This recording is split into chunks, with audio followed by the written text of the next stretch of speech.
کھلی اسلام کی آنکھیں ہوا سارا جہاں روشن، کھلی اسلام کی آنکھیں ہوا سارا جہاں روشن، عرب کے چاند صدقے کیا ہی کہنا تیری طلعت کا، عرب کے چاند صدقے کیا ہی کہنا تیری طلعت کا۔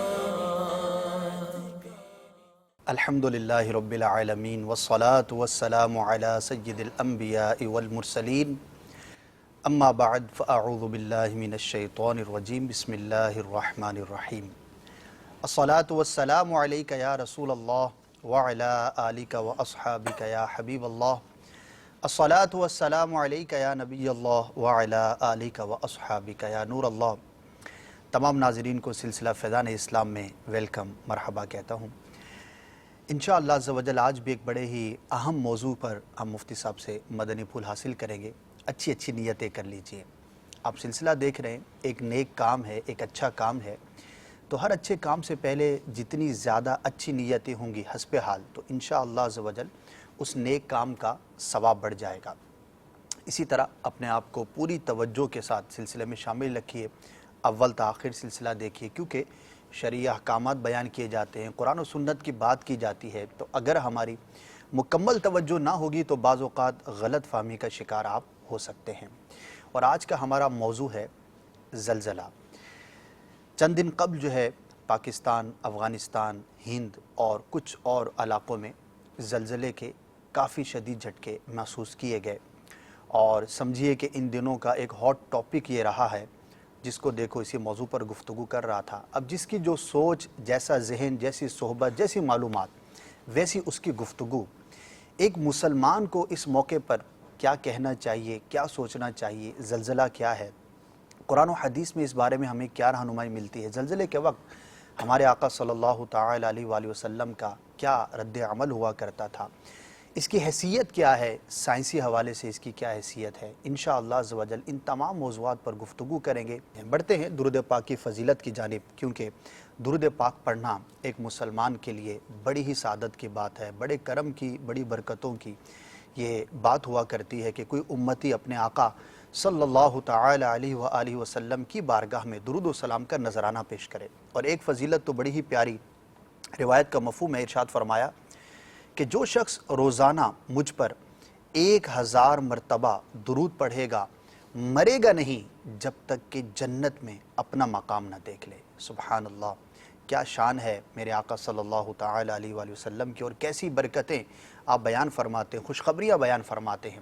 اب ہم پر ہے کہ ہم کتنی کثرت سے درود پاک پڑھتے ہیں اور اس کی برکتیں لوٹنے کی کوشش کرتے ہیں۔ صلو علی الحبیب صلی اللہ تعالی علی محمد صلی اللہ تعالی علیہ وآلہ وسلم۔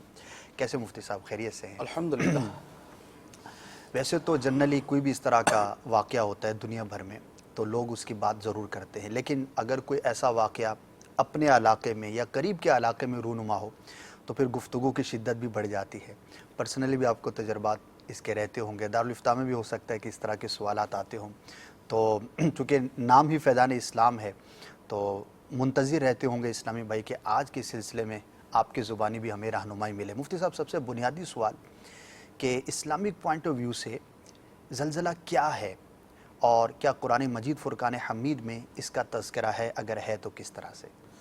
بسم اللہ الرحمن الرحیم۔ زلزلے کا جو مفہوم ہے وہ تو ہر ایک کو پتہ ہے کہ زمین کے نیچے آنے والی تبدیلیوں کی وجہ سے جب سطح زمین کے اوپر حرکت پیدا ہوتی ہے تو اسے زلزلہ کہا جاتا ہے۔ اس کی پھر شدت کم بھی ہوتی ہے، زیادہ بھی ہوتی ہے۔ تو زلزلے کا جو مفہوم ہے وہ تو سب کو معلوم ہے، اور یہ اس کے ظاہری سبب ہے۔ یعنی ظاہری سبب یہ ہوتا ہے کہ زمین کے نیچے جو پلیٹیں ہیں، یعنی جو مختلف سطحیں ہیں، ان کے اندر جب تغیر واقع ہوتا ہے تو اس کی وجہ سے زلزلہ آتا ہے۔ اور اس کا جو باطنی سبب ہے وہ لوگوں کے گناہ ہوتے ہیں، جو حدیث مبارک کے اندر بیان کیا گیا۔ تو گویا ظاہری سبب بھی ہے، باطنی سبب بھی ہے۔ جیسے مثال کے طور پہ بادل آئیں تو بارش برستی ہے، ہوا چلتی ہے، ہوا ایک جگہ پہ پہنچ جاتی ہے، اس کی ٹھنڈک میں اضافہ ہوتا ہے تو وہ بارش کے اندر تبدیل ہو جاتی ہے۔ یہ ایک ظاہری سسٹم ہے جو قرآن پاک میں اللہ تعالیٰ نے بیان فرمایا، لیکن اس کا ایک باطنی سبب بھی ہوتا ہے کہ جیسے کوئی آدمی دعا کرتا ہے اور اس دعا کی وجہ سے بارش ہو جاتی ہے، یا جو ہے لوگوں کے اچھے اعمال کی وجہ سے اللہ تعالیٰ نے بارش عطا فرماتا ہے، یا نماز استسقاء پڑھی جاتی ہے۔ نماز استسقاء جو ہے اس کا ایک باطنی سبب بن جاتا ہے بارش کے نزول کا۔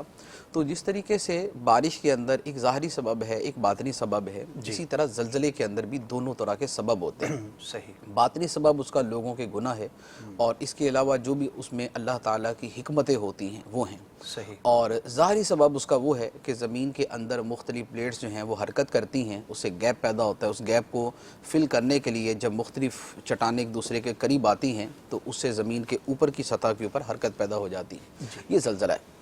اچھا، اب یہ ہے کہ قرآن پاک کے اندر زلزلے کا تذکرہ، قرآن پاک میں زلزلے کا تذکرہ بہت جگہوں پر ہے، بہت مقامات پر ہے، اور اسی طرح احادیث مبارک کے اندر بھی زلزلے کا تذکرہ ہے۔ حدیث مبارک میں تو آپ نے مشہور حدیث مبارکہ سنی ہوگی، بخاری شریف کی حدیث ہے کہ سرکار دو عالم صلی اللہ علیہ وآلہ وسلم ایک مرتبہ صدیق اکبر، عمر فاروق اور عثمان غنی رضی اللہ تعالی عنہم اجمعین کے ساتھ احد پہاڑ کے اوپر تشریف لے گئے، تو احد پہاڑ نے لرزنا شروع کر دیا۔ یہ اس کا لرزنا جو تھا اس کا زلزلہ تھا۔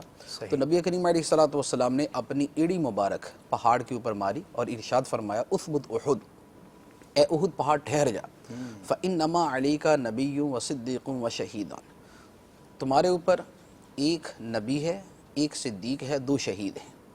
تو عثمان غنی اور عمر فاروق رضی اللہ تعالی عنہما یہ دو شہید، اور صدیق اکبر رضی اللہ تعالی عنہ صدیق، اور سرکار دو عالم صلی اللہ علیہ وآلہ وسلم اللہ کے نبی۔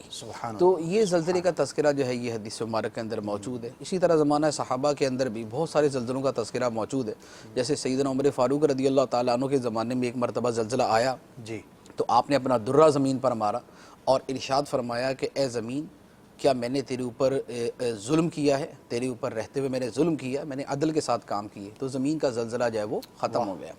یہ اللہ تعالیٰ کے پیاروں کی مقبولیت، ان کی محبوبیت اور ان کا قرب الہی ہے کہ جس کی وجہ سے زلزلے تھم جاتے ہیں۔ اچھا، اب قرآن پاک کے اندر جو اس کا تذکرہ ہے وہ دو پیرائے کے اندر ہے۔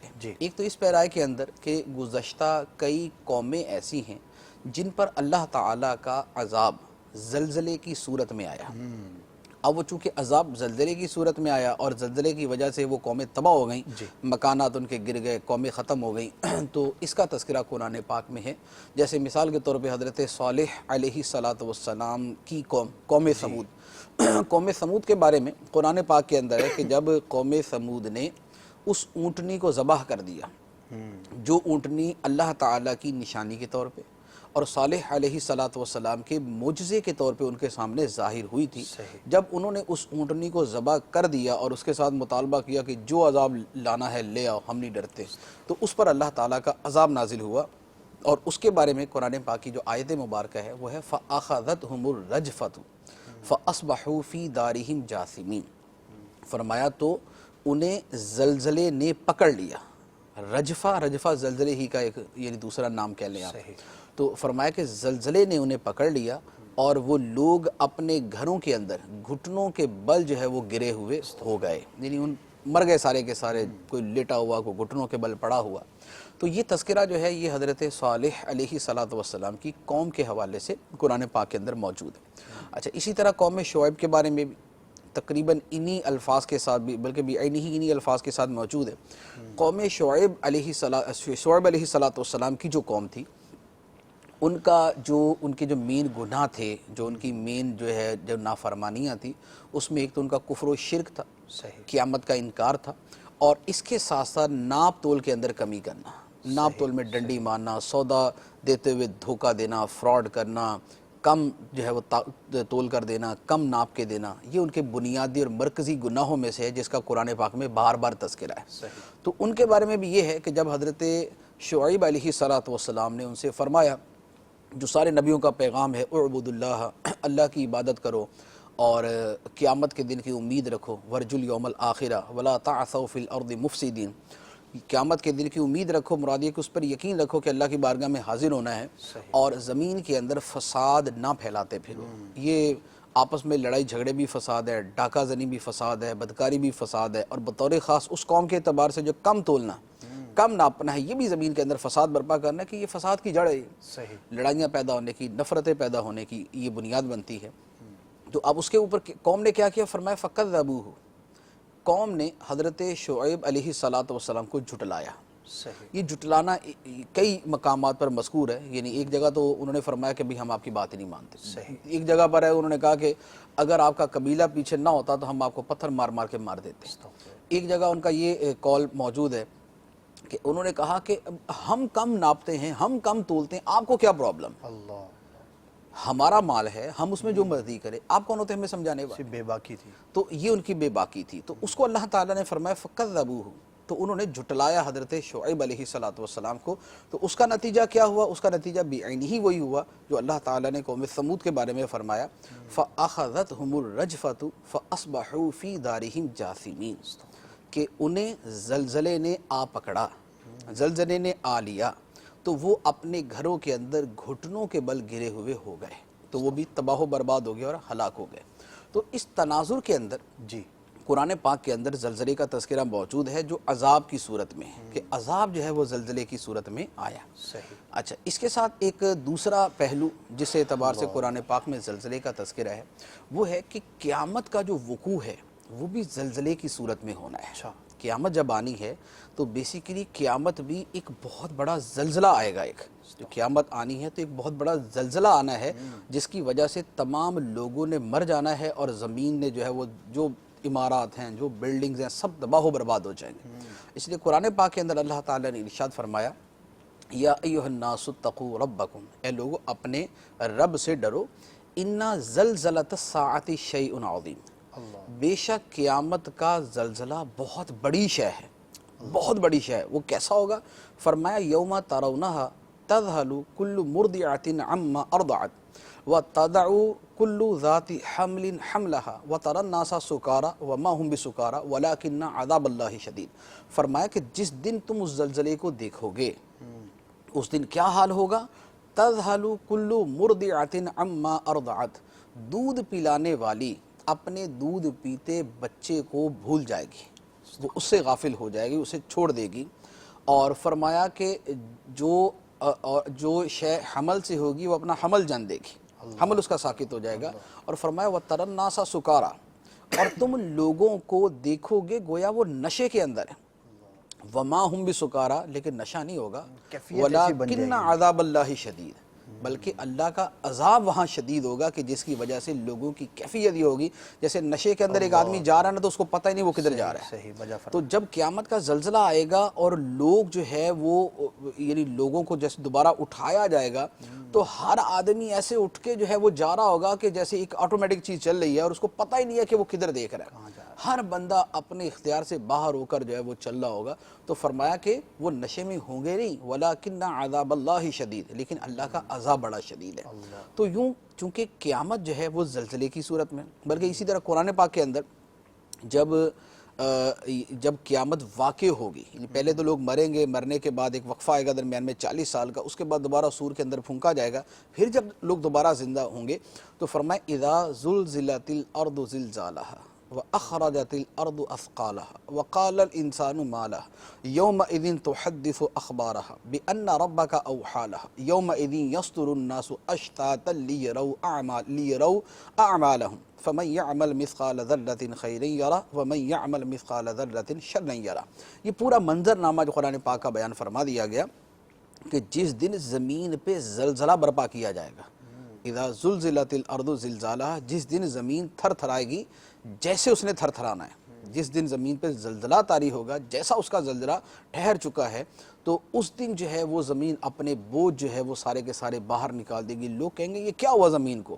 کیونکہ زلزلہ آتا ہے تو کیا ہوتا ہے؟ زلزلہ آتا ہے زمین پھٹتی ہے، اوپر کی چیزیں نیچے چلی جاتی ہیں، لیکن قیامت کا زلزلہ وہ ہوگا کہ جس میں مردے باہر آ جائیں گے، کیونکہ لوگوں نے اللہ کی بارگاہ میں پیش ہونا، تو مردے قبروں سے باہر آ جائیں گے اور لوگ کہیں گے یہ کیا ہوا، اور زمین اپنی خبریں بیان کرے گی، میرے اوپر یہ کام ہوا، میرے اوپر یہ کام ہوا، میرے اوپر یہ کام ہوا، تو لوگ کہیں گے یہ کیا ہو رہا ہے؟ تو فرمایا کہ یومئذ یصدر الناس اشتاتا، اس دن لوگ گروہ بکھرے ہوئے صحیح جو ہے وہ اپنی قبروں سے نکلیں گے، نمودار ہوں گے، لیُرَوْا اعمالہم، تاکہ انہیں ان کے اعمال دکھائے جائیں، تم نے یہ کیا تھا، یہ کیا تھا، یہ کیا تھا، یہ کیا تھا۔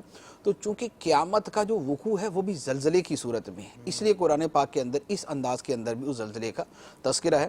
تو گویا مختلف قوموں کے عذاب کے اعتبار سے اور قیامت کے اعتبار سے زلزلے کا تذکرہ ہے کہ قیامت ایک زلزلے کی صورت کے اندر وقوع پذیر ہوگی۔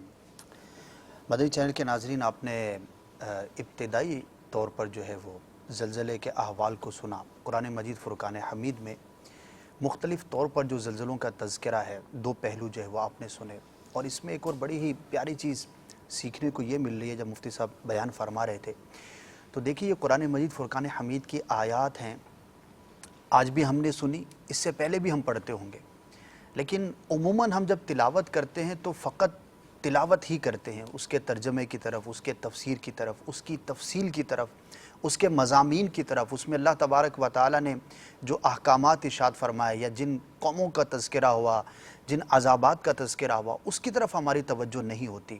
اب دیکھیے یہی سورہ زلزال ہے، بہت دفعہ پڑھی ہوگی، ہو سکتا ہے امام صاحب کے پیچھے کھڑے ہو کے سنی ہو، لیکن اس کا مضمون کیا ہے، پھر اس کی تفصیل کیا ہے، جب ڈیٹیل پڑھیں گے تو ہمیں معلوم ہوگا کہ اللہ تبارک و تعالیٰ نے کیا کچھ قرآن مجید میں واضح طور پر بیان فرمایا، اور ہمارے لیے کہیں پر عبرت ہے، کہیں پر ترغیب ہے، کہیں پر ترہیب ہے، کہیں پر کیا کچھ احکامات یہاں پر بیان کیے گئے۔ تو برائے کرم یہ اپنی کوشش کرنی چاہیے ہمیں کہ جہاں پر تلاوت کی اپنی فضیلت ہے، اپنی برکت ہے، اس سے کوئی انکار نہیں، لیکن قرآن مجید فرقان حمید کا جو نزول ہے وہ اپنے مقاصد کے ساتھ ہے، تو اس کے مقاصد میں ایک عظیم مقصد ہمارے لیے عبرت حاصل کرنا اور اللہ تبارک و تعالیٰ کے احکامات پر عمل کرنا ہے۔ تو الحمدللہ مدنی ماحول کے اندر ہمیں یہ ترغیب یوں موجود ہے مدنی انعامات میں کہ روزانہ کم از کم 3 آیات قرآن مجید فرقان حمید کی ہم پڑھیں اور اس کا ترجمہ بھی پڑھیں اور تفسیر بھی پڑھیں۔ اور الحمدللہ صراط الجنان تفسیر جو ہے ماشاءاللہ مکتبۃ المدینہ سے میسر ہے، ہمیں اس کو حاصل کیجیے اور نیت کیجیے کہ انشاءاللہ عز و جل اسے پڑھیں گے۔ اور اس موقع کی مناسبت سے یہ نیت تو تمام ہی ناظرین کر لیجئے کہ جن آیات کا مفتی صاحب نے تذکرہ فرمایا اور جو صورت مبارکہ سورہ زلزال کا، تو کم از کم 1-2 دن کے اندر ہی اس کی ہم انشاءاللہ عز و جل ضرور تفسیر پڑھنے کی کوشش کریں گے۔ ہو سکتا ہے تفسیر صراط الجنان اب تک یہاں تک پرنٹ ہو کر نہ آئی ہو، لیکن جو دیگر تفاسیر ہیں، نور العرفان شریف ہے، خزائن العرفان شریف ہے، وہاں سے آپ حاصل کر کے اس کو پڑھیے، انشاءاللہ عز و جل بہت کچھ سیکھنے کا، سمجھنے کا اور اپنی اصلاح کرنے کا ہمیں موقع ملے گا۔ مفتی صاحب، آپ نے قرآن مجید فرقان حمید کے تناظر میں 2 تناظر بیان فرمائے، ایک عذاب کا تذکرہ ہے، پھر قیامت کا تذکرہ ہے زلزلے کے حوالے سے۔ اب ہم آتے ہیں اپنے اس موجودہ جو چند دن پہلے واقعہ رونما ہوا، اسی طرح 8 اکتوبر کو 2005 کو چند سال پہلے بھی یہ واقعہ رونما ہوا تھا اور بڑا ہی شدید زلزلہ تھا، نقصان کے حوالے سے وہ بہت ہی بڑا تھا۔ لیکن ہم اس کو کیا تصور کریں؟ اب ظاہر ہے کہ ان علاقوں کی اگر ہم بات کرتے ہیں تو مسلم اکثریتی علاقے ہیں، تو یہ جو ہمارے ہاں زلزلے آئے، ان زلزلوں کو ہم کیا کنسیڈر کریں؟ کیا اسے بھی ہم عذاب سمجھ سکتے ہیں یا کیا؟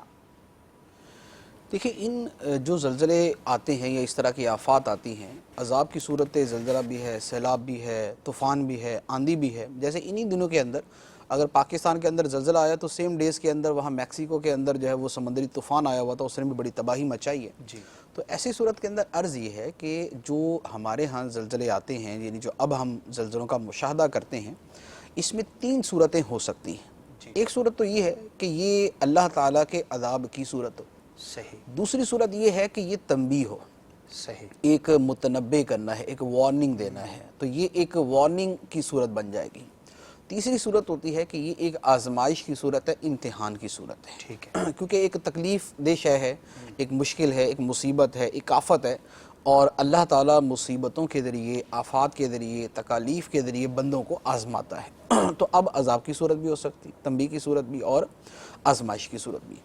اب عذاب بھی ہو سکتا ہے، اس کی دلیل کیا ہے؟ اس کی دلیل یہی والی آیات مبارکہ جو ابھی پہلے بیان کی ہیں کہ قوم سمود اور قوم شعیب، ان دونوں کو زلزلے کے عذاب کے ذریعے جو ہے وہ تباہ و برباد کیا گیا، تو یہ عذاب ہے۔ ٹھیک ہے۔ تنبیہ کی صورت یہ ہے کہ اللہ تعالیٰ بندے کو قیامت کی یاد دلاتا ہے، صحیح۔ متنبہ ہونے کا اور بیدار ہونے کا وقت عطا فرماتا ہے، اسے موت کی یاد آتی ہے۔ اب زلزلہ آتا ہے تو کیا ہوتا ہے؟ ہر ایک کو پتہ ہے کہ زلزلہ آتا ہے تو آدمی کو سب سے پہلے تو اپنی موت ہی یاد آتی ہے، بالکل اس کو بقیہ ساری چیزیں بعد میں یاد آئیں گی. اس کو یہ بعد میں یاد آئے گا کہ میرا نیا ٹیبل اگر گھر میں نے میرے رکھا ہوا ٹوٹ جائے گا، وہ پہلے وہ خود بھاگے گا، اس کو اپنی موت کی سب سے زیادہ فکر ہوگی، اپنی زندگی کی فکر سب سے زیادہ کرے گا. تو موت کی یاد جو ہے یہ زلزلے کے اندر موجود ہے. اور دوسرا اس کے اندر جو ہے وہ اس میں قیامت کی یاد بھی موجود ہے. قیامت کی یاد یوں موجود ہے کہ قیامت بھی چونکہ قیامت کا زلزلہ آئے گا اور لوگوں نے میدان محشر میں جانا ہے تو آدمی کو قیامت کی یاد آتی ہے. اور قیامت کے بارے میں فرمایا گیا کہ قیامت کے دن کیا ہوگا، یوم یفر المرء من اخیہ و امہ و ابیہ. آدمی جو ہے وہ اپنے بھائی سے بھاگے گا، اپنے باپ سے بھاگے گا، اپنی ماں سے بھاگے گا، اپنے جو ہے وہ رشتہ داروں سے بھاگے گا، سب سے بھاگے گا. کیوں؟ ہر ایک کو اپنی پڑی ہوئی ہوگی. لِكُلِّ امْرِئٍ مِّنْهُمْ يَوْمَئِذٍ شَأْنٌ يُغْنِي. اس دن ہر ایک کو ایسا معاملہ پڑا ہوا ہوگا کہ جو اس کو دوسروں سے بے نیاز کر دے گا. زلزلے کے اندر اس کا کچھ نہ کچھ جھلک جو ہے وہ نظر آتی ہے کہ زلزلے کے وقت آدمی اگر ہلکا زلزلہ ہے تو آدمی اپنے مال کو بھولتا ہے، اگر زیادہ زور کا زلزلہ ہے تو پھر اپنے بھائیوں کو بھی بھول جاتا ہے، اپنی جان کی پڑ جاتا ہے. اس سے زیادہ شدید ہوتا ہے تو بعض اوقات اپنی اولاد کو بھی بھول جاتا ہے، وہ اپنی جان کو بچانے کے لیے بھاگتا ہے. لیکن اتنا جو ہے وہ آخری حد تک بہت کم ہوتا ہے کہ آدمی جو ہے نا وہ اپنی اولاد کو بھول جائے، ایسا کم ہوتا ہے. لیکن جو قیامت کا معاملہ ہے وہ اس سے بھی آگے کا ہوگا کہ اس دن بہرحال یہ ہوگا کہ آدمی اپنے ماں باپ بہن بھائیوں رشتہ داروں بیوی بچوں سب کو بھول جائے گا اور اس کو اپنی ہی پڑی ہوئی ہوگی کہ میں کسی صورت کے اندر نجات پا جاؤں اور میں کسی صورت کے اندر جو ہے وہ مجھے نجات مل جائے. تو یوں زلزلے کے اندر جو ہے موت کی یاد ہے، زلزلے کے اندر قیامت کی یاد ہے، اور یہ موت اور اسی طرح عذاب کی بھی یاد ہے کہ ہو سکتا ہے کہ یہ عذابی ہو سکتا نہ ہو، لیکن ہو سکتا ہے عذاب ہو. تو جب ایک احتمال موجود ہوتا ہے تو آدمی اس کے حوالے سے سوچتا ہے. تو یہ وہ چیزیں ہیں کہ اللہ تعالیٰ ان چیزوں کے ذریعے بندے کو متنبع فرماتا ہے، اس کو تنبیہ ہوتی ہے، اس کی سوچ جو ہے وہ کچھ بدلتی ہے. جیسے ابھی انہی دنوں کے اندر یہ جو زلزلہ آیا ہے، اس کے بعد میں نے بہت سارے لوگوں کو پڑھا، لکھنے والوں کو. ان لکھنے والے کئی ایک ایسے ہیں کہ جنہوں نے واقعی کہا کہ بھئی ہمیں تو اپنی زندگی جو ہے نا وہ سمجھ آ گئی کہ یار زندگی کی کوئی حیثیت نہیں ہے. ایک زلزلے کا ایک جھٹکا جو ہے وہ ہمیں کہاں سے کہاں پہنچا سکتا ہے. اگر 300 آدمی مر گیا اس زلزلے کے اندر تو 301 نمبر یہ بھی ہو سکتا ہے. ٹھیک ہے، اگر پچھلے زلزلے کے اندر 70,000 یا 1,00,000 سے بھی زیادہ لوگ جو ہے وہ زلزلے کا شکار ہوئے تھے تو ان کے اندر ایک اس کا بھی اضافہ ہو سکتا تھا. ٹھیک ہے، یا اگلے زلزلے میں اس کا بھی اضافہ ہو سکتا ہے. تو زلزلہ جو ہے وہ آدمی کو اس کی زندگی کی جو فنائیت ہے، جو ناپائیداری ہے، جو اس کا فنا ہونے کے قابل ہونا ہے، وہ اس کو یاد دلا دیتا ہے. تو زلزلے میں یہ تنبیہ کی صورت موجود ہے اور عمومی طور پر اللہ تعالی ہمیں تنبیہ ہی فرماتا ہے. صحیح. اور یہ مفہوم بھی حدیث مبارک کے اندر موجود ہے. بطور خاص زلزلے کے حوالے سے تو نہیں ہے، لیکن ایک اور حدیث مبارک ہے، بخاری شریف کی حدیث ہے. راوی فرماتے ہیں کہ نبی کریم صلی اللہ علیہ وآلہ وسلم کے زمانہ مبارکہ میں ایک مرتبہ سورج کو گرہن لگ گیا. سورج گرہن لگا تو سرکار دو عالم صلی اللہ علیہ وآلہ وسلم اپنے گھر سے بڑی تیزی کے ساتھ تشریف لائے. اب بڑی تیزی کے ساتھ تشریف لائے اور لوگوں نے دیکھا تو وہ بھی پیچھے جلدی جلدی نکلے. سرکار علیہ السلام نے نماز شروع فرما دی، صحابہ کرام نے پیچھے نماز شروع کر دی. اب وہ نماز اتنی لمبی ہوئی کہ جب تک سورج گرہن موجود رہا تب تک وہ نماز چلتی رہی. اور یہاں تک کہ سورج گرہن ختم ہو گیا تو سرکار علیہ السلام نے نماز کو مکمل فرمایا. اچھا، اب ان دنوں کے اندر نبی کریم علیہ السلام کے شہزادے حضرت ابراہیم رضی اللہ تعالی عنہ کا انتقال ہوا تھا. اچھا، لوگوں نے کہا کہ یہ سورج کو جو گرہن لگا ہے یہ حضرت ابراہیم رضی اللہ تعالی عنہ کے انتقال کی وجہ سے لگا. تو نبی کریم صلی اللہ علیہ وآلہ وسلم نے فرمایا کہ ان الشمس والقمر آیتان من آیات اللہ وانہما لا یخسفان لموت احد. فرمایا کہ سورج چاند اللہ کی نشانیوں میں سے 2 نشانیاں ہیں. صحیح. کسی کی موت کی وجہ سے ان کو گرہن نہیں لگتا، کسی کی موت کی وجہ سے اس کو گرہن نہیں لگتا. لیکن پھر آگے فرمایا وَإِذَا كَانَ كَذَلِكَ، اور جب کبھی ایسا ہو جائے کہ سورج کو گرہن لگ جائے، جب کبھی ایسا ہو جائے فَصَلُّوا وَادْعُوا، تو نماز پڑھو اور اللہ سے دعا مانگو حَتَّى مَا يُكْشَفَ بِكُمْ، حتیٰ کہ وہ شے جو تمہارے اوپر چھائی ہوئی تھی، جو معاملہ درپیش آ گیا تھا، وہ ہٹ جائے. صحیح. اب یہ جو ہے یہ پوری ایک تعلیم ہے کہ ایسی کہ یہ جو اللہ تعالیٰ کی نشانیاں ہیں یہ بندے کو تنبیہ کرنے کے لیے ہوتی ہے کہ جیسے سورج جو ہے وہ گرہن کی وجہ سے اپنی روشنی کھو دیتا ہے. قیامت میں یہی ہوگا کہ جب قیامت آنی ہے تو سورج کی روشنی ختم ہو جائے گی، چاند کی روشنی ختم ہو جائے گی، تارے بکھر کر جھڑ پڑیں گے، سمندر سلگا کر بہا دیے جائیں گے، پہاڑ روئی کے گالے بنا کے اڑا دیے جائیں گے، اور روئے زمین پوری کی پوری جو ہے وہ صاف ہو جائے گی، اور اس کے اوپر بسنے والی ہر ذی روح جو ہے وہ ختم ہو جائے گی۔ تو چونکہ یہ اللہ تعالیٰ کی نشانیوں میں سے ہے، سورج گرہن کا لگنا اس قیامت کے واقعے کی یاد دلاتا ہے کہ جب سورج کی روشنی ختم ہو جائے گی، اسی طریقے سے زلزلے کا آنا یہ بھی اس زلزلے کی یاد دلاتا ہے جس زلزلے کے بعد اللہ کی بارگاہ میں جا کے حساب دینا ہے۔ تو یہ تنبیہ کی صورت ہے کہ آدمی اس سے نصیحت حاصل کرتا ہے۔ تو ایک عذاب کی صورت ہو سکتی، زلزلہ عذاب بھی ہو سکتا ہے، زلزلہ تنبیہ بھی ہو سکتا ہے، اور اسی طرح زلزلہ آزمائش بھی ہو سکتا ہے۔ آزمائش یوں ہے کہ حدیث مبارک میں فرمایا گیا کہ بندے کے پاؤں کے اندر اگر کانٹا بھی چبھتا ہے تو اس کے گناہوں کی معافی کا ذریعہ بن جاتا ہے، بخار ہوتا ہے تو اس کی گناہ کی معافی کا ذریعہ بن جاتا ہے، اسے کوئی مرض آتا ہے، کوئی مصیبت آتی ہے، کوئی تکلیف آتی ہے تو اس کے گناہوں کی معافی کا ذریعہ بن جاتا ہے۔ اور اللہ تعالیٰ بندے کو آزماتا ہے کہ ایسے موقع پہ بندہ صبر کرتا ہے یا نہیں کرتا۔ تو اب آزمائش کی صورت جو ہے یہ قرآن پاک کے اندر بار بار بیان فرمائی گئی، جیسے ایک جگہ پر فرمایا وَنَبْلُوكُمْ بِالشَّرِّ وَالْخَيْرِ فِتْنَةً، اور ہم تمہیں آزمائیں گے شر کے ذریعے بھی خیر کے ذریعے بھی، بہت اچھے طریقے سے آزمانا۔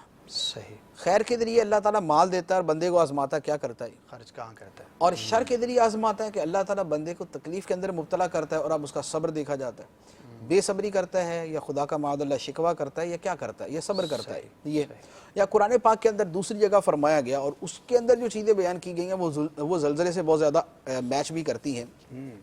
فرمایا وَلَنَبْلُوَنَّكُمْ بِشَيْءٍ مِّنَ الْخَوْفِ وَالْجُوعِ وَنَقْصٍ مِّنَ الْأَمْوَالِ وَالْأَنفُسِ وَالثَّمَرَاتِ، فرمایا اور ہم ضرور تمہیں آزمائیں گے، کس چیز کے ذریعے، بِشَيْءٍ مِّنَ الْخَوْفِ، ڈر کے ذریعے۔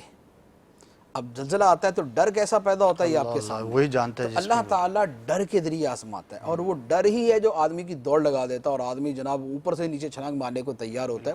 تو اللہ تعالیٰ آزماتا ہے ڈر کے ذریعے، بِشَيْءٍ مِّنَ الْخَوْفِ وَالْجُوعِ، اور بھوک کے ذریعے، کہ بعض اوقات زلزلے سے متاثرہ آدمی بھوک کا بھی شکار ہوتا ہے۔ بجا فرمایا تبھی ہوتا ہے پورے ملک سے جناب ڈونیشن جمع کیا جا رہا، چندہ جمع کیا جا رہا، پہنچایا جا رہا، کیوں؟ وہاں والے جو ہے وہ بھوک کا شکار ہیں، سالوں گزر جاتے ہیں۔ اب یہ بھوک کی آزمائش جو ہے یہ بھی ہو سکتی ہے، بِشَيْءٍ مِّنَ الْخَوْفِ وَالْجُوعِ وَنَقْصٍ مِّنَ الْأَمْوَالِ وَالْأَنفُسِ وَالثَّمَرَاتِ، مال کی کمی، جان کی کمی، پھلوں کی کمی۔ مال کی کمی یہ ہے کہ زلزلہ آیا مکان گر گیا، بالکل، زلزلہ آیا فیکٹری تباہ ہو گئی، زلزلہ آیا مویشی مر گئے، زلزلہ آیا گھر کا ساز و سامان تباہ ہو گیا، تو اب یہ مال کی کمی ہوگی۔ اللہ تعالیٰ بندے کو اس کے ذریعے آزماتا ہے۔ اور دوسری صورت کہ جانوں کی کمی، گھر کا کوئی فرد مر گیا، کوئی دیوار کے نیچے آ گیا، کوئی چھت کے نیچے آ گیا، کوئی لینڈ سلائڈنگ کا شکار ہو گیا، کوئی کسی وجہ سے مر گیا، یہ جانوں کی کمی بھی، یا کسی کی ٹانگ ٹوٹ گئی، کسی کا بازو ٹوٹ گیا، یہ بھی جان میں کمی ہے کہ آدمی کے جسم کو نقصان پہنچتا ہے تو اس کے مال کی کمی نہیں، اس کے جان کی کمی۔ اور ثمرات، اور پھلوں کی کمی، کسی کا باغ تھا زلزلے کی نظر ہو گیا، کسی کا جناب گودام تھا زلزلے کی نظر ہو گیا، تو یہ پھلوں کی کمی بھی ہوگی۔ صحیح۔ تو اب کیا ہے کہ اب تیسری صورت یہ بن سکتی ہے کہ زلزلہ اللہ تعالیٰ کی طرف سے بندوں کی آزمائش ہے۔ اللہ تعالیٰ ڈر کے ذریعے، لوگوں کے ڈر کے ذریعے، ان کے خوف کے ذریعے، ان کے جو ہے ان کی بھوک کے ذریعے، ان کی جانوں کی کمی، مالوں کی کمی، پھلوں کی کمی کے ذریعے اللہ تعالیٰ انہیں آزماتا ہے اور دیکھتا ہے کہ اب بندہ کیا کرتا ہے، کیونکہ خوشحالی کے اندر اللہ تعالیٰ کو یاد کرنا آسان ہوتا ہے، صحیح، اور اس وقت آدمی نماز بھی پڑھتا ہے، جماعت میں بھی شرکت کرتا ہے، تسبیحات بھی کر رہا ہوتا ہے، لیکن جب مشکل وقت آتا ہے تو پتہ چلتا ہے کہ اب اس کا نماز میں دل لگتا ہے یا نہیں لگتا، اب مسجد میں جانے کو دل کرتا ہے یا نہیں کرتا، اب وہ خدا کو یاد کرتا ہے یا نہیں کرتا، اب معاذ اللہ خدا کا شکوہ تو نہیں کرتا۔ تو اب یہ مشکل وقت کے اندر اس کا پتہ چلتا ہے، تو اللہ تعالیٰ بندے کو مشکلات کے ذریعے آزماتا ہے۔ صحیح، تو لہٰذا زلزلے کا آنا جو ہے، جیسے یہ جو آپ نے بیان کیا کہ یعنی 2005 کے اندر آیا، یا ابھی 2015 میں 10 سال کے بعد دوبارہ آیا اکتوبر کے اندر، یہ کیا تھا؟ زلزلہ تھا، عذاب تھا، تنبیہ تھی۔ تو ہم اس کے بارے میں کوئی بھی شے متعین نہیں کر سکتے کہ یہ کیا چیز ہے، لیکن پہلو سارے موجود ہوتے ہیں، اور ان پہلوؤں کے اعتبار سے آدمی غور کرتا ہے کہ کیا چیز ہے۔ ہر آدمی جو بچ گیا وہ یہ سمجھے کہ اس کے حق میں یہ تنبیہ تھی، اس کے حق میں یہ آزمائش ہے، اسے صبر کرنا ہے، اللہ تعالیٰ کی رضا پہ راضی رہنا ہے، کلمہ حمد ہی زبان سے ادا کرنا ہے، کلمہ صبر ہی ادا کرنا ہے. اگر مال گیا تو اس کی جان بچ گئی تو جان بچنے پہ شکر ادا کرنا ہے. اگر زخمی ہوا لیکن مرا نہیں ہے تو زخمی ہونا اس کا نقصان ضرور ہے لیکن اس کی جان بچ گئی، اس کے اوپر اللہ تعالیٰ کا شکر ادا کرنا. تو یوں جو ہے وہ مختلف اعتبارات سے اگر سوچ اچھی ہے، اگر مدنی سوچ ہے، نیک سوچ ہے، اللہ تعالیٰ کی رضا پہ راضی رہنے کی سوچ ہے، تو پھر آدمی مشکل وقت کے اندر بھی آسانی سے سروائیو کر پاتا ہے. صحیح، ماشاءاللہ، بڑی پیاری آپ نے تفصیل بیان فرمائی. اور سچی بات یہ ہے کہ یہ وہ تناظر ہے کہ جس میں ہمیں غور کرنا چاہیے اور سننا چاہیے. یہ وہ اسلام کا حسن ہے اور خوبصورتی ہے کہ خواہ شر کا معاملہ ہو یا خیر کا معاملہ ہو، ایک مسلمان کو اللہ تبارک و تعالیٰ کی رضا کے لیے اپنے آپ کو ہر وقت تیار رکھنا ہے اور کوشش میں اپنے آپ کو لگائے رکھنا ہے. اب غور کریں، ہو سکتا ہے ہمارے ساتھ وہ ناظرین بھی اس وقت موجود ہوں جن کے ویسے تو بہت سارے علاقوں میں زلزلہ آیا لیکن بطور خاص جہاں پر نقصانات ہوئے، مکانات گرے، لوگ فوت ہوئے، بہت سارے معاملات ہوئے، تو وہاں کے ناظرین بھی ہمارے ساتھ موجود ہوں. تو اب غور کرنا ہے، خواہ وہ ہوں یا ہم ہوں جو بچ گئے، کہ اس کے بعد میرا معاملہ کیا ہے. اور ان تین چیزوں میں سے جو مفتی صاحب نے بیان فرمائی، کوئی بھی موقع ہو، کوئی بھی وجہ ہو، کوئی بھی سبب ہو، وہ کسی بھی قسم کا زلزلہ ہو، اب میرا رد عمل جو ہے وہ کیسا ہونا چاہیے. یقیناً ہمیں ہمدردی ہے ان مسلمانوں کے ساتھ، ان عاشقان رسول کے ساتھ کہ جو دنیا سے چلے گئے. اللہ تبارک و تعالیٰ ان کی مغفرت فرمائے اور آسانی فرمائے ان کے لیے کہ جو بچ گئے. کئی بیچارے بیمار ہو گئے ہوں گے، کئی بیچارے جو ہے وہ زخمی ہو گئے ہوں گے، معذور بھی ہو جاتے ہیں، فریکچرز ہو جاتے ہیں، نہ جانے کیا کیا ہوتا ہے. ان کی ضرور ہمیں مدد بھی کرنی چاہیے. لیکن یہ عموماً لوگ کر رہے ہوتے ہیں، رشتہ داروں کے لیے، دوست احباب آپس میں ایک دوسرے کے لیے. علاقوں کے اندر اس طرح کی ترکیب ہوتی ہے، اللہ تعالیٰ کا کرم ہے، کہیں نہ کہیں اس طرح کی امدادی کام جاری ہوتے ہیں. لیکن اس سے ہمیں جو فکر آخرت اور جو تنبیہ والا بالخصوص پہلو ہے، میں غور کروں، ہر اسلامی بھائی اسلامی بہن اپنے بارے میں غور کرے کہ میں نے اس سے کیا تنبیہ حاصل کی. اور اگر آزمائش ہے تو آزمائش میں جو صبر کا پیغام ہے، جو عمل ہے، جو ایک خوبصورت ایک اسلام کی تعلیمات ہیں، اس کے بارے میں میرا کیسا ماجرا ہے. تو اللہ تبارک و تعالی ہم سب کو توفیق خیر عطا فرمائے اور ان چیزوں سے ہمیں تنبیہ حاصل کرنے کی، فکر آخرت کو مزید بڑھانے کی، قیامت کے تصور کی، آخرت کی، قبر کی، حشر کی، ان سب چیزوں کی طرف اپنی سوچ کو لگانے کی توفیق عطا فرمائے.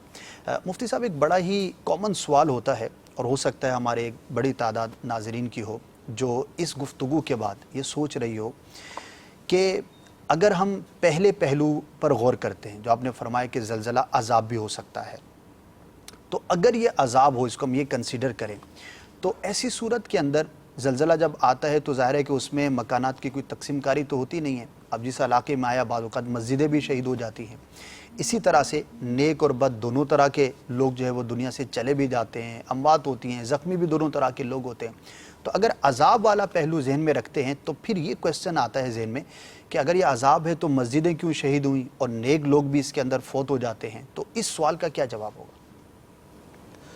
یہ ایک بہت بڑا اشتباہ ہے اس مسئلے کے اندر. اکثر و بیشتر یہ ویسے جو سوال شروع ہوا نا، یہ دہریوں سے شروع ہوا تھا. اس کی بڑی اس کی لمبی تفصیل ہے پیچھے.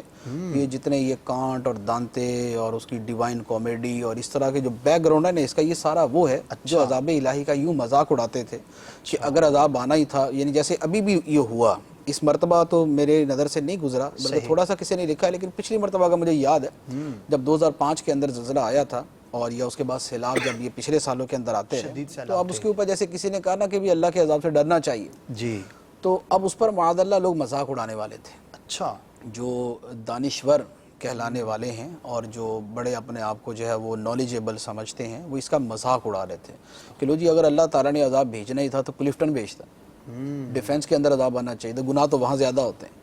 تو یہ کیا ہوا کہ کشمیر کے لوگ جو پہلے بیچارے غریب ہیں، اللہ تعالیٰ نے پہ عذاب نازل کر دیا. اس طرح اس انداز کے اندر مذاق اڑانے والے بہت سارے لوگ ہوتے ہیں. جی، اس میں پہلی بات تو میں یہ عرض کروں گا کہ اللہ کے عذاب کا مذاق اڑانا یہ اب سے نہیں ہے، یہ ہمیشہ سے چلتا آ رہا ہے. پچھلی قومیں بھی اللہ کے عذاب کا مذاق اڑاتی تھی، تو اس پر قرآن پاک کی آیات بھی یہی ہیں کہ پھر ان پر وہی اتر آیا جس کا وہ مذاق اڑاتے تھے. یہ قرآن پاک میں متعدد آیات کے اندر موجود ہیں. اچھا، تو اس لیے اللہ تعالیٰ کے عذاب کا مذاق اڑانے کی جرت تو نہیں کرنی چاہیے. گو کہ یہ عذاب ہم نہیں کہہ رہے کہ یہ عذاب ہے، ٹھیک ہے ٹھیک ہے، لیکن اسی چونکہ تناظر میں اللہ بات کرتے تعالیٰ ہیں نا، بات کرنے والے اسی تناظر میں بات کرتے نہیں. یہ تو جو ہے وہ زمین کی پلیٹیں تھیں وہ ہل گئیں، تو پلیٹیں شلیٹیں ہل گئیں تو جناب یہ زلزلہ آ گیا، تو یہ اس انداز میں بات کرنے والے ہوتے ہیں. اچھا اب یہ ہے کہ اگر یہ عذاب تھا صحیح. جو کہ ہم نہیں کہہ رہے کہ یہ عذاب ہی تھا، لیکن احتمال ہے کہ اللہ کا عذاب ہو. اب اس پر سوال ہے کہ مسجدوں پہ تو اللہ کا عذاب نہیں آئے گا نا، تو اس میں تو مسجدیں بھی گئیں. یا یہ ہے کہ وہاں ایک آدمی کے بارے میں پتہ ہے کہ یہ بیچارہ اپنے بچپن سے لے کر آج تک نمازی، پرہیزگار، خوف خدا رکھنے والا، ذکر و درود کے اندر مشغول آدمی ہے. اگر یہ عذاب تھا تو یہ آدمی بھی اگر اس کی لپیٹ میں ہے تو بچے گا کون پیچھے؟ علماء ہوں گے، بزرگ ہوں گے، بہت سارے لوگ ہوں گے، تو یہ بھی کیا عذاب کے اندر ہی آگے.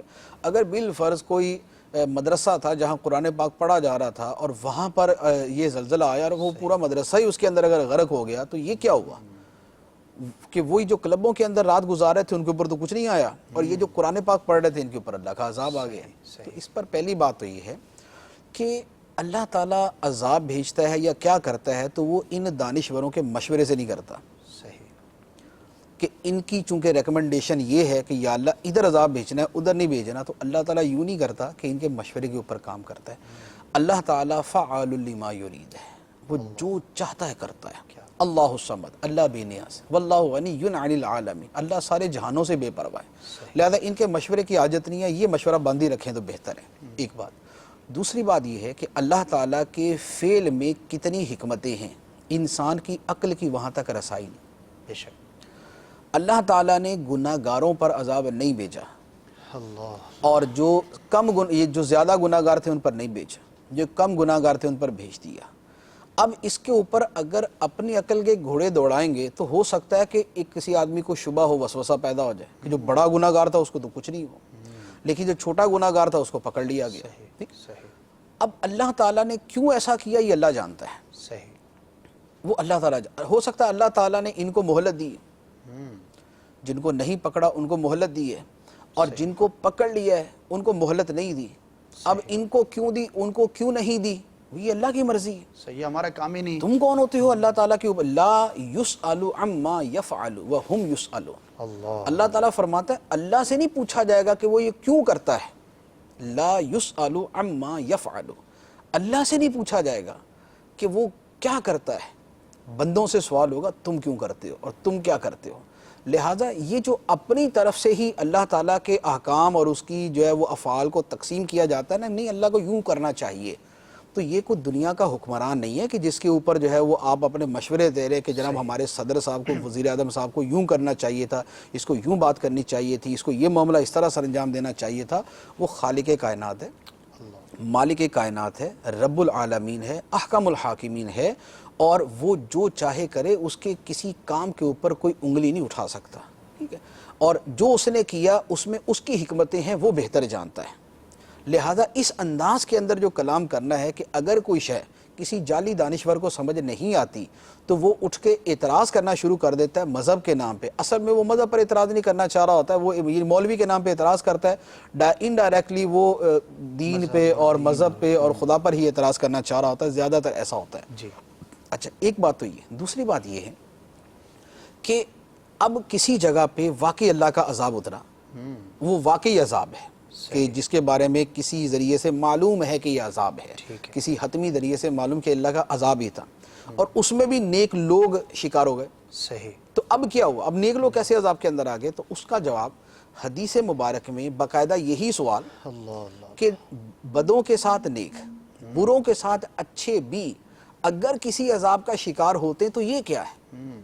تو یہی بھی یہی سوال ہے، اور حدیث مبارک کے اندر اس کا جواب دیا گیا. بخاری شریف کی حدیث مبارک ہے، نبی کریم صلی اللہ تعالی علیہ وآلہ وسلم نے ارشاد فرمایا کہ قرب قیامت میں ایک لشکر ہوگا جو خانہ کعبہ پر حملہ کرے گا. صحیح. اور فرمایا خانہ کعبہ پہ حملہ کرے گا تو جب وہ فلاں مقام پر ہوگا، ایک جگہ کے بارے میں فرمایا جب وہ فلاں مقام پر ہوگا تو اول سے لے کر آخر تک جہاں پر بھی وہ جتنی جگہ پہ وہ لشکر موجود ہوگا وہ ساری کی ساری زمین کے اندر دھنس جائے گی. اچھا. حضرت عائشہ رضی اللہ تعالی عنہا نے سوال کیا، یا رسول اللہ صلی اللہ علیہ وسلم، وہ لشکر جتنے ایریے پر ہوگا وہاں درمیان میں بازار بھی ہوں گے، لوگ خریداری کر رہے ہوں گے، وہ لشکری جو ہے وہ خریداری کر رہے ہوں گے، تو وہ جو بازار کے لوگ تھے وہ تو خانہ کعبہ پر حملہ کرنے والوں میں شریک نہیں تھے، تو وہ بھی زمین میں دھنس جائیں گے. فرمایا کہ ہاں وہ بھی زمین میں دھنس جائیں گے، لیکن جب قیامت میں اٹھائے جائیں گے تو پھر اپنی نیتوں اور اپنے عمل کی بنیاد پر اٹھائے جائیں گے۔ صحیح، گویا وہ شے ایک گروہ کے حق میں اللہ کا عذاب بن گئی ٹھیک ہے، اور دوسرے کے حق میں ایک عام موت کا ذریعہ بن گئی۔ ایک جہاز کریش ہو گیا، ایک علاقے پہ سیلاب آیا، لوگ مر گئے۔ اب وہ اللہ کے عذاب کے طور پہ نہیں ہے، ایک موت کے اسباب جیسے اللہ تعالیٰ نے دنیا میں رکھے ہیں ان کے اعتبار سے ہے۔ تو جیسے موت کے اور اسباب ہیں کہ جناب ایک وبا پھیلی، لوگ مر گئے، اسی طرح موت کا ایک یہ سبب بن گیا کہ زمین دھس گئی اور وہ اس کے اندر آ گئے، تو ان کے حق میں یہ اللہ کا عذاب نہیں۔ قیامت میں کیونکہ جن کے حق میں جن پر عذاب ہے ان کا قیامت میں حشر جدا ہونا ہے، کیونکہ جن کو اللہ نے دنیا میں عذاب دیا ہے تو قیامت کے لیے بھی ان کے ساتھ اسی طرح کا معاملہ ہے۔ تو اب جو عذاب کا شکار ہوئے ان کے ساتھ معاملہ قیامت کے دن عذاب والا ہے، لیکن جو ان کے ساتھ اچھے لوگ تھے، جو ان میں شریک نہیں تھے، اگر وہ بھی اس آفت کا شکار ہوئے تو قیامت کے دن جو ان کا نامہ اعمال اٹھے گا اور جو وہ اٹھائے جائیں گے وہ اپنی نیت اور اپنے عمل پر اٹھائے جائیں گے۔ تو یہ حدیث مبارک جو ہے یہ بالکل واضح طور پہ فرق کر دیتی ہے کہ یہ جو کہا جاتا ہے کہ کیا مسجدوں میں بھی خدا کا عذاب آ گیا، کیا بروں کے ساتھ جو وہاں علماء تھے، جو صلحاء تھے، جو نیک لوگ تھے، کیا وہ بھی اللہ کے عذاب کا شکار ہو گئے؟ یہ کیا بات ہے جی، ایسا نہیں ہونا چاہیے۔ تو اس کا جواب حدیث مبارک میں سرکار دو عالم صلی اللہ علیہ وآلہ وسلم نے خود ارشاد فرما دیا کہ ایک عذاب آتا ہے، اس کے اندر عذاب آتا بروں پہ ہے، لیکن چونکہ ایسا نہیں ہوتا کہ جناب ان کے محلے جدا ہیں ان کے محلے جدا ہیں، وہ سب پہ جاتا ہے، اس کا شکار سب ہو جاتے ہیں، لیکن ایک گروہ کے حق میں وہ عذاب ہے، دوسرے کے حق کے اندر وہ موت کا سبب ہے۔ قیامت کے دن جو ان کو اٹھایا جائے گا وہ ان کے اعمال اور ان کی نیتوں کی بنیاد پر اٹھایا جائے گا۔ تو اب کسی جگہ پر کوئی ایسا سیلاب آیا، کوئی طوفان آیا، کوئی زلزلہ آیا، اس میں ہو سکتا ہے کہ کسی بہت گناہگار کے حق میں وہ اللہ کا عذاب ہی ہے، کسی گناہگار کے حق میں وہ اللہ کا عذاب ہی ہے، لیکن کسی نیک اور متقی آدمی کے حق میں وہ محض موت کا ایک ذریعہ ہے، وہ موت کا ایک ذریعہ ہے، بلکہ اس کے حق میں یہ شہادت کا درجہ رکھے کہ جو دیوار گرنے سے مرے، جو چھت کے نیچے دب کے مرے، تو اس کے بارے میں حدیث مبارک میں ہے کہ یہ شہادت کی موت ہے۔ تو لہذا جو مسلمان جیسے ابھی قریب کے زلزلے کے اندر جو مسلمان دنیا سے چلے گئے، تو اب ہم ان کے بارے میں چونکہ ہمیں نہیں پتہ یہ اللہ کا عذاب ہے یا نہیں، ٹھیک ہے، اور ہمیں یہ پتہ ہے کہ وہ دب کے مرے، اب جو ان میں دب کے مرے ہیں حدیث مبارک کی روح سے ان کو شہادت کا مرتبہ ملا، تو اب اللہ تعالیٰ نے کتنوں کو شہادت کا مرتبہ دیا ہے وہ اللہ تعالیٰ جانتا ہے، کس کے حق میں اللہ تعالیٰ نے اس کو عذاب بنایا تھا اسے بھی اللہ تعالیٰ جانتا ہے۔ تو لہذا ہم اس کے بارے میں کوئی فیصلہ نہیں کریں گے، لیکن یہ اعتراض بالکل غلط اور باطل ہے کہ اگر عذاب تھا تو پھر یہ کلفٹن والوں پہ آنا چاہیے تھا یا دوسرے ملکوں کے اندر آنا چاہیے تھا جہاں زیادہ گناہ ہوتے ہیں، پاکستان کے وہ بھی غریب علاقوں کے اندر یہ کیوں آتا ہے؟ تو اس طرح کی تقسیم اور اس طرح کی باتیں کرنا جو ہے یہ اللہ تعالیٰ کی حکمتوں کو نہ جاننے کی وجہ سے۔ ماشاءاللہ بڑا ہی اہم سوال بھی بڑا عام ہے، لیکن ماشاءاللہ آپ نے اس کی وضاحت ارشاد فرمائی اور بڑا ایک تفصیل کے ساتھ اس پر لوگ گفتگو کرتے ہیں۔ اب جس کی جو سوچ، جیسا اس کی معلومات اور جیسا اس کا ذہن، ویسے وہ کلام کرتا ہے، لیکن ایک اسلامک پوائنٹ آف ویو ہمیں کو ملا اور اس کے بارے میں جو کنفیوژن ہوگی وہ انسانوں کے ذہن میں وہ امید ہے کہ ضرور دور ہوگی۔ مفتی صاحب، آپ نے کئی مرتبہ بھی دوران گفتگو ارشاد فرمایا کہ ہم اس پر بالیقین نہیں کہہ سکتے کہ یہ عذاب ہے یا نہیں، 3 صورتیں آپ نے بیان فرمائی۔ ایسی ذہن میں سوال پیدا ہوا کہ آخر وہ کون سی صورت ہو سکتی ہے کہ ہم کسی چیز کے بارے میں یہ کہیں کہ یہ اللہ کا عذاب ہے؟ کوئی یقینی یعنی حتمی دلیل اس کی کیا ہے اسلامک پوائنٹ آف ویو سے کہ یہ عذاب ہے یا نہیں ہے؟ کیونکہ اب جتنے بھی زلزلے، سیلاب ہیں تو آپ نے فرمایا کہ ہم اس کے بارے میں یقین کے ساتھ نہیں کہہ سکتے، تو وہ آخر کیا دلیل ہے یا کیسے ہم کہیں کہ یہ عذاب ہے یا نہیں ہے؟ اس کے بارے میں کچھ اگر معلومات۔ دیکھیے اس کی حتمی دلیل تو قرآن اور حدیث ہے۔ اچھا، جو کسی شے کے بارے میں یہ تعین کہ یہ عذاب الہی ہے یا نہیں ہے، ٹھیک ہے، اس کی حتمی تعین تو یا قرآن فرمائے گا یا حدیث مبارک فرمائے گی۔ جیسے جو قوموں کا میں نے پہلے ذکر کیا، قوم سمود کا اور قوم شعیب کا، ان کا یہ عذاب تھا، یہ قرآن پاک میں آ گیا۔ اچھا، اسی طرح کئی قوموں کے حوالے سے احادیث مبارک کے اندر بھی تذکر ہیں کہ ان قوموں کے ساتھ یہ معاملہ ہوا، یہ معاملہ ہوا، وہ حدیث مبارک کے اندر بھی بیان کر دیا گیا۔ اس سے ہٹ کر کوئی ایسی صورت کہ جو کسی حدیث کے ساتھ اس قدر زیادہ ملتی جلتی ہو کہ بیان طور پہ پتہ چل جائے کہ یہ اسی کا وقوع ہوا، جیسے ابھی جو میں نے حدیث مبارک عرض کی کہ قرب قیامت میں ایک لشکر ہوگا جو خانہ کعبہ کے اوپر حملہ کرے گا، اور جب وہ بیضاء من الارض ایک خاص جگہ پہ ہوگا تو اول تا آخر وہ زمین کے اندر دھنس جائے گا. صحیح. اب یہ ایک پورا سینیریو اور پورا ایک واقعہ بیان کر دیا کہ یہ عذاب الہی کر گیا. اب جب یہ واقعہ ہوگا اس وقت جو اس کو حدیث مبارک کے ساتھ بالکل میچ کر کے دیکھ لیتا ہے کہ یہ وہی چیز ہے تو یہ اللہ تعالیٰ کا عذاب قرار پائے گے. صحیح. اچھا یہ حدیث مبارک کے اندر اور کئی اس طرح کے واقعات یا چیزیں بیان کی گئی ہیں کہ ایک زمین مشرق کے اندر زمین میں دھنس جائے گی, ایک زمین مغرب کے اندر زمین میں دھنس جائے گی. اب اگر اس کی واضح علامات کے ساتھ یہ پتہ چل جائے کہ یہ جو زمین میں دھسی ہے یہ وہی اسی کا وقوع ہوا تو اب اس کو ہم سمجھیں گے کہ یہ اللہ تعالیٰ کا عذاب ہی تھا. کیوں؟ اس لیے کہ حدیث مبارک کے اندر بیان کر دیا. بیسک اس کی بھی حدیث ہی ٹھہری. بیسک اس کی بھی حدیث مبارک ہی ٹھہری. تو اصل حدیث مبارک یا قرآن پاک ہے جس کے ذریعے قطعی طور پہ یہ کہا جا سکتا ہے کہ یہ اللہ کا عذاب ہے. اس سے ہٹ کر ہم کسی شے کے بارے میں یہ نہیں کہہ سکتے کہ یہ اللہ تعالیٰ کا عذاب ہے. اس میں بہت ساری صورتیں ہو سکتی. ٹھیک ہے, ٹھیک ہے, ماشاءاللہ. مفتی صاحب ایک سوال یہ بھی پیدا ہوتا ہے کہ اچھے برے ہر طرح کے لوگ زلزلوں میں, سیلابوں میں, اس طرح کی قدرتی آفات کے اندر دنیا سے چلے جاتے ہیں. تو اب ظاہر ہے کہ ایک مسلمان جو دنیا سے چلا جاتا ہے عموماً اس کے لیے ہم دعا مغفرت کرتے ہیں, ایصال ثواب وغیرہ کرتے ہیں. تو اس طرح کے زلزلوں میں جو لوگ چلے گئے تو کیا ہم ان کے لیے مغفرت کی دعا کریں, نہ کریں, یا کتنی کریں, اس کے بارے میں کیا فرمائیں؟ جو بھی مسلمان دنیا سے چلا جائے, جو بھی مسلمان فوت ہو جائے, خواہ وہ کسی بھی رنگ میں کسی بھی انداز میں فوت ہوا, اس کے لیے دعائے مغفرت کی جائے گی. ٹھیک ہے. قرآن پاک کے اندر جو دعائے مغفرت کا فرمایا گیا ہے وہ مطلقاً فرمایا گیا, اس میں کوئی تخصیص نہیں ہے. جیسے قرآن پاک کی آیت مبارکہ ہے کہ جو اہل ایمان ہیں ان کی ایک خصوصیت کے طور پہ اس کو بیان کیا, ربنا اغفر لنا ولاخواننا الذین سبقونا بالایمان. اے اللہ ہماری اور ہمارے ان بھائیوں کی مغفرت فرما جو ہم سے ایمان میں سبقت لے گئے, جو ہم سے پہلے مسلمان ہوئے تھے, اے اللہ ان کی مغفرت فرما. اور اسی طرح احادیث مبارک کے اندر جو مومنوں کی مغفرت کی دعا کرنے کا فرمایا گیا وہ بھی مطلق ہے, بلکہ قرآن پاک کے اندر بھی ربنا اغفر لی ولوالدی وللمؤمنین یوم یقوم الحساب. تو للمؤمنین یوم یقوم الحساب, تو اب للمؤمنین اس میں تمام مسلمان داخل ہیں, اس میں تمام مسلمان عورتیں داخل ہیں. اچھا اسی طرح جو حدیث مبارک میں دعا کا فرمایا گیا اللہم اغفر لی ولکل مؤمن و مؤمنہ, اے اللہ میری بھی مغفرت فرما اور ہر مسلمان مرد و عورت کی مغفرت فرما. تو جو آیات مغفرت ہیں اور جو احادیث مغفرت ہیں وہ عام ہیں, ان میں سب شریک ہیں. اسی وجہ سے ایون کہ جو خودکشی کر کے مرے, حرام موت مرا, بڑی سخت وعیدیں اس کے اوپر کہ اس کے ساتھ یہ ہوگا, یہ ہوگا, یہ ہوگا, لیکن اس کے باوجود بھی اس کے لیے دعا مغفرت کا فرمایا گیا. اور یہ جو مسلمان جو زلزلے کے اندر گئے ہیں ان کے بارے میں تو ہم کچھ بھی نہیں کہہ سکتے, بلکہ شہادت کا پہلو بڑا واضح طور پہ موجود ہے کہ جو ان میں دب کے مرے ہیں مکان کے نیچے, چھت کے نیچے, دیوار کے نیچے, ان کے لیے شہادت کی بشارت دی گئی ہے. تو ان کے لیے بھی یقیناً دعائے مغفرت کی جا سکتی ہے, لہذا دعائے مغفرت کرنی چاہیے. اور جس کے ساتھ جتنا حق کسی کا متعلق ہے وہ اتنی دعائے مغفرت کرے. ہم ان کے لیے یوں دعائے مغفرت کریں گے کہ ہمارے مسلمان بھائی ہیں. صحیح. تو ہماری دعا تو یہ ہوگی کہ اے اللہ ہمارے جو مسلمان بھائی اس زلزلے کا شکار ہوئے, دنیا سے چلے گئے, ان کی مغفرت فرما. لیکن کسی کا وہ باپ ہوگا, کسی کی ماں ہوگی.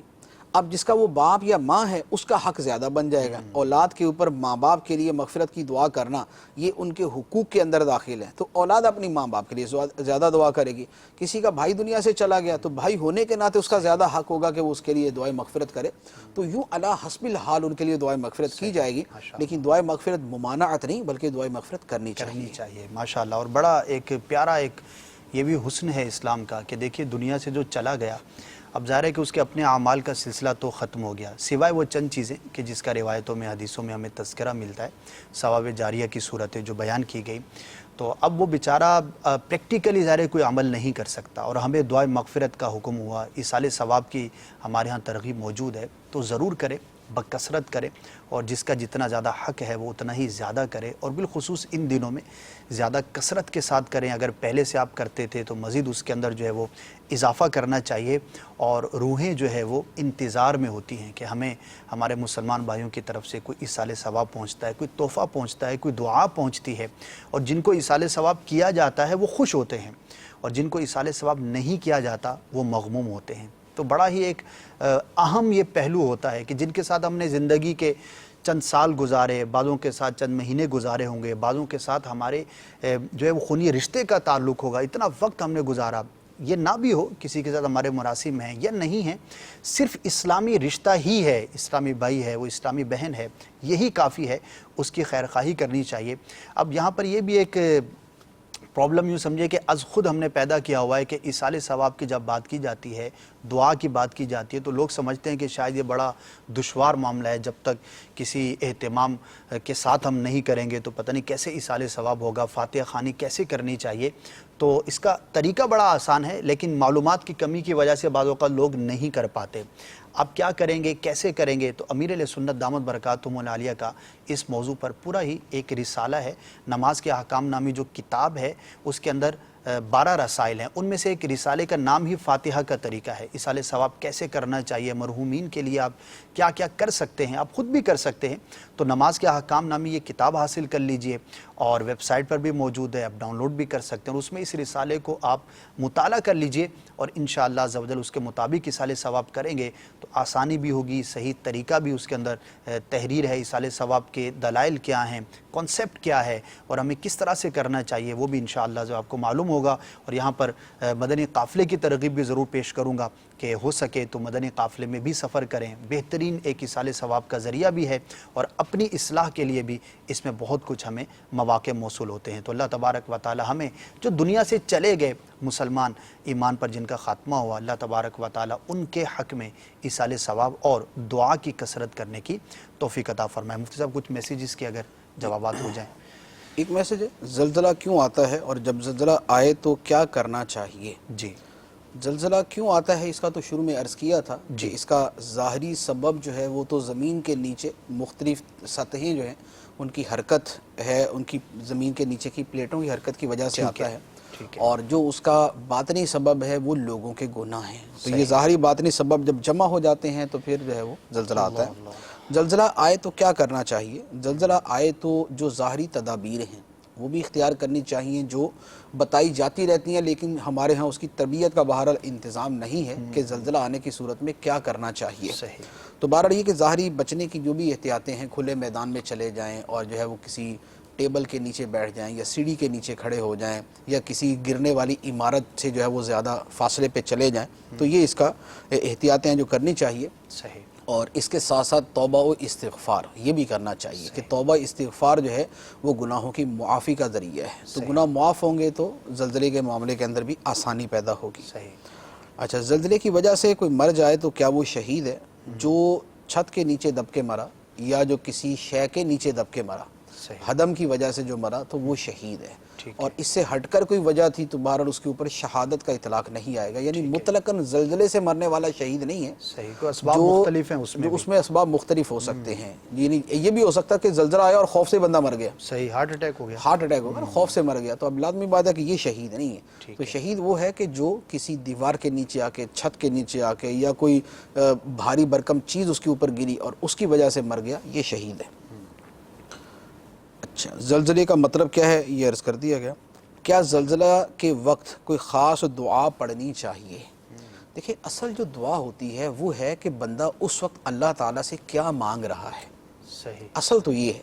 اب ایک جب زلزلہ آیا ہے تو زلزلے کے وقت بذات خود عربی دعائیں پڑھنا ان کی اپنی فضیلت ہے، لیکن اصل تو بندے نے مانگنا ہے کچھ اللہ تعالیٰ سے۔ اب وہ کیا مانگنا ہے کہ یا اللہ میری حفاظت فرما، میرے بیوی بچوں کی حفاظت فرما، میرے ماں باپ کی حفاظت فرما، میرے مال کی حفاظت فرما، میرے گھر کی حفاظت فرما، اور میرے گناہوں کو معاف فرما۔ تو اب جو اس وقت دعا بندے کے دل میں آتی ہے اللہ تعالیٰ سے مانگنے کی، اسے وہ دعا مانگنی چاہیے۔ سب سے مین چیز یہ ہے، بندے کا جو خدا سے دعا کے اندر تعلق ہے وہ یہ ہے کہ بندہ اپنے دل کی مراد اللہ کی بارگاہ میں پیش کرتا ہے۔ اب یہ کہ حدیث مبارک کی روح سے اگر دیکھنا ہو تو پرٹیکولر تو کوئی حدیث ایسی نظر سے نہیں گزری، لیکن جیسے ایک حدیث مبارک ہے جس کے الفاظ ایسے موقع پر جو ہے وہ بڑے مناسب معلوم ہوتے ہیں، اللہم لا تقتلنا بغضبک ولا تہلکنا بعذابک وعافنا قبل ذلک۔ اے اللہ، ہمیں اپنے غضب سے مارنا نہیں اور ہمیں اپنے عذاب سے ہلاک نہ کرنا، اور ہمیں اس سے پہلے عافیت عطا فرما دے، ہلاکت اور غضب سے، موت سے پہلے ہمیں عافیت عطا فرما۔ تو اب یہ جو دعا ہے اگر یہ کسی کو یاد ہو اور اس موقع پہ پڑھنا چاہے تو یہ بھی بڑی اچھی ہے۔ اللہم لا تقتلنا بغضبک ولا تہلکنا بعذابک وعافنا قبل ذلک۔ یہ ہے کسی اور موقع کی دعا لیکن الفاظ یہاں پر بڑے اس کے مناسب ہیں، تو یہ دعا اس وقت مانگی جا سکتی ہے۔ کیا زلزلہ لوگوں کی آزمائش کے طور پر آتا ہے؟ آزمائش کے طور پر بھی آتا ہے، صحیح، صرف آزمائش کے طور پہ نہیں ہے، آزمائش کے طور پر بھی ہو سکتا ہے کہ اللہ تعالیٰ لوگوں کو آزماتا ہے اس کے ذریعے۔ اچھا، ایک نے کہا کہ جب زلزلہ آیا تو مجھے پتہ نہیں چلا، سنا ہے کہ جب زلزلہ آئے پتہ نہ چلے تو یہ نیک لوگوں کی پہچان ہے۔ اچھا، تو یہ تو خیر نیک لوگوں کی ایسی کوئی پہچان نہیں ہے، نیک لوگوں کی پہچان نیکی ہے، تقوی ہے، نیکی کے کام ہے، گناہوں سے بچنا ہے، یہ ہے نیک لوگوں کی پہچان۔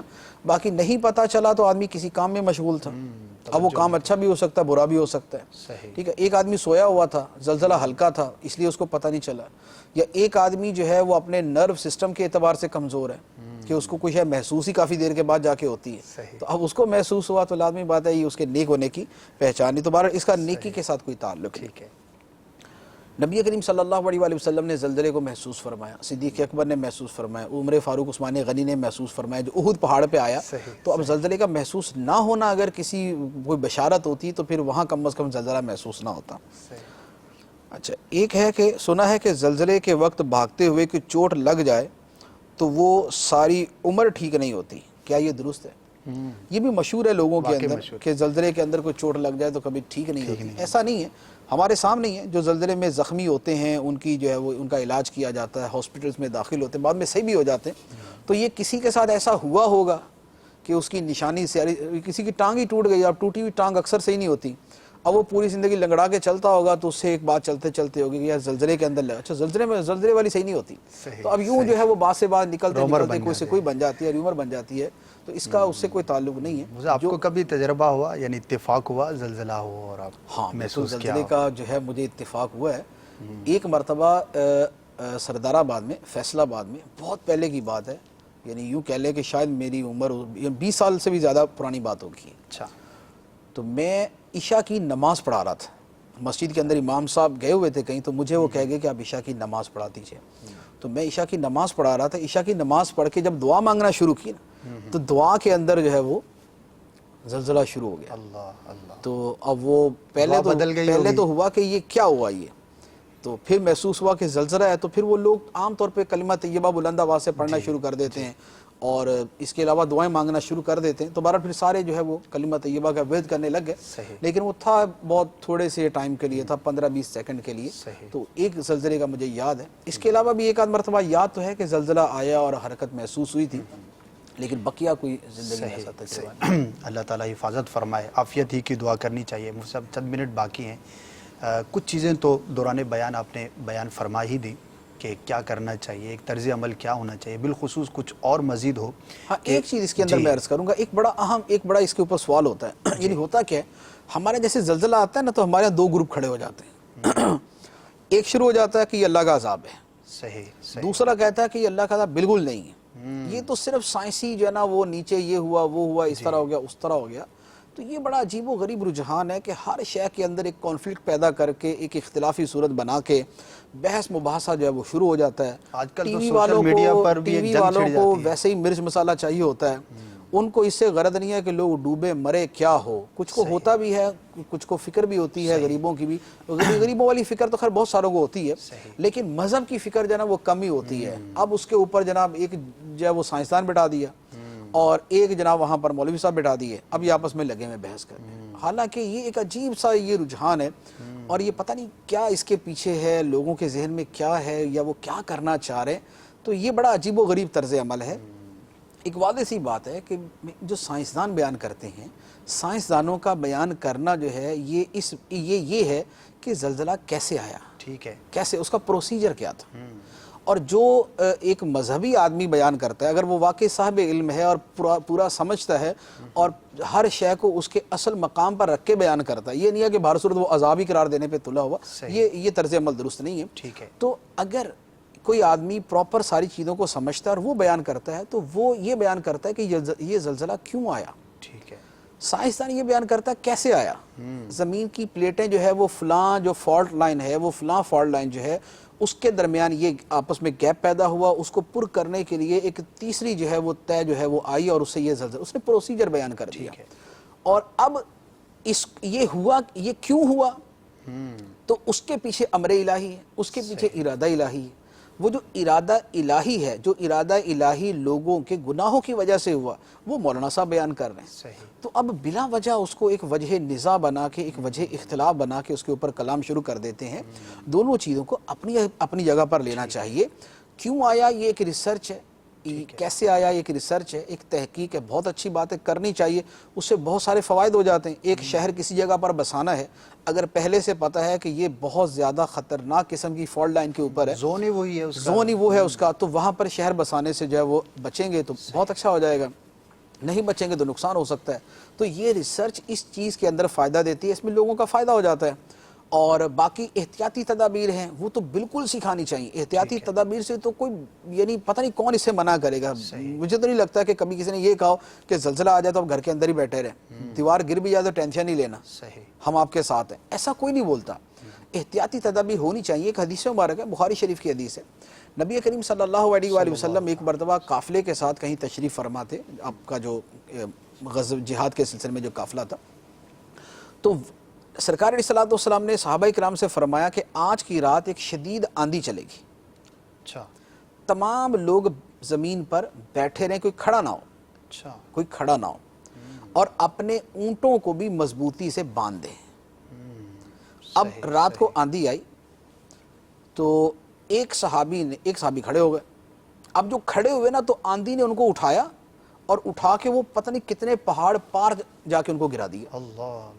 تو اب یہ جو سرکار علیہ الصلوۃ والسلام نے فرمایا کہ آندھی آئے تو آندھی آئے گی, آپ نے پہلے سے ہی بیٹھے رہنا ہے, لیٹنا ہے, بیٹھنا ہے, کھڑے نہیں ہونا, کیونکہ لیٹے بیٹھے کو ہوا نہیں اڑاتی, کھڑے کو اڑا دے گی وہ. اور اونٹوں کو اچھے طریقے سے باندھ دینا. یہ کیا تھا, یہ احتیاطی تدابیر تھی.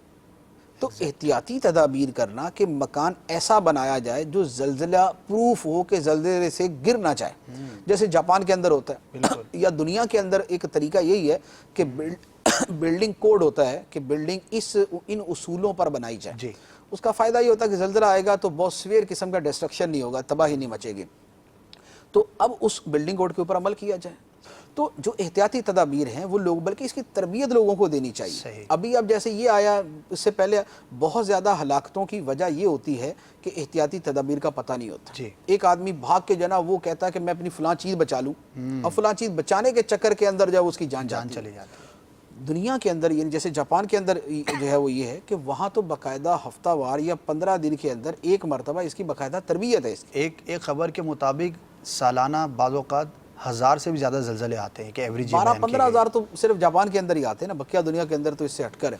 تو اس کی باقاعدہ تربیت ہے کہ زلزلے کے وقت آپ نے کیا طرز عمل اختیار کرنا ہے, کہاں آپ نے چھپنا ہے, کدھر کو آپ نے بھاگنا ہے, کس طرح دوسرے کی مدد آپ نے کیسے کرنی ہے. یہ پورا طریقہ یہ ہونا چاہیے. یہ خیر خواہی کے اندر, حکمت عملی کے اندر, دانش مندی کے اندر, اپنی جان بچانے کے اندر یہ چیز داخل ہے, دوسرے کی مدد کرنے کے اندر یہ چیز داخل ہے. تو یہ چیزیں تو ہمارے ملک میں اللہ کرے کہ کبھی وہ وقت آئے کہ ہمارے اسکولوں کے اندر, ہمارے گھروں کے اندر ہمارا میڈیا وہ یہ والی تربیت بھی کبھی دینا شروع کر دے, اور لوگوں کو یہ بھی سکھائے کہ زلزلے کے وقت آپ نے کیا کرنا ہے.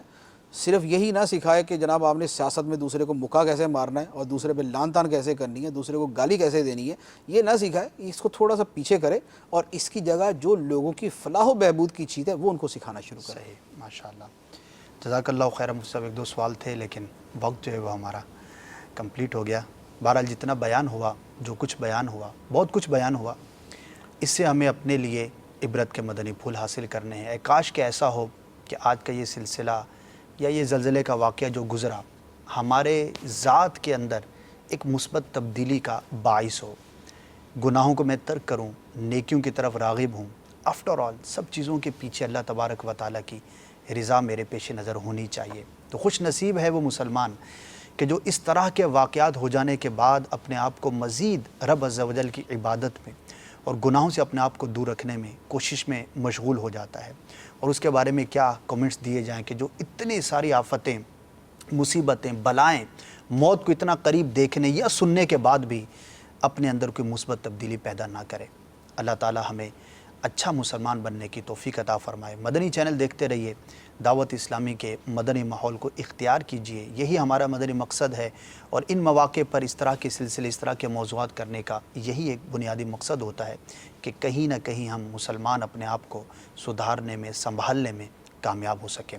اللہ تعالیٰ آپ کو، ہم سب کو ہر طرح کی آفت سے، مصیبت سے محفوظ فرمائے اور ہمارا ایمان پر خاتمہ فرمائے۔ صلو علی الحبیب صلی اللہ تعالی علی محمد صلی اللہ تعالی علیہ وآلہ وسلم۔ کھلی اسلام کی آنکھیں ہوا سارا جہاں روشن، کھلی اسلام کی آنکھیں ہوا سارا جہاں روشن، عرب کے چاند صدقے کیا ہی کہنا تیری طلعت کا، عرب کے چاند صدقے کیا ہی کہنا تیری طلعت کا۔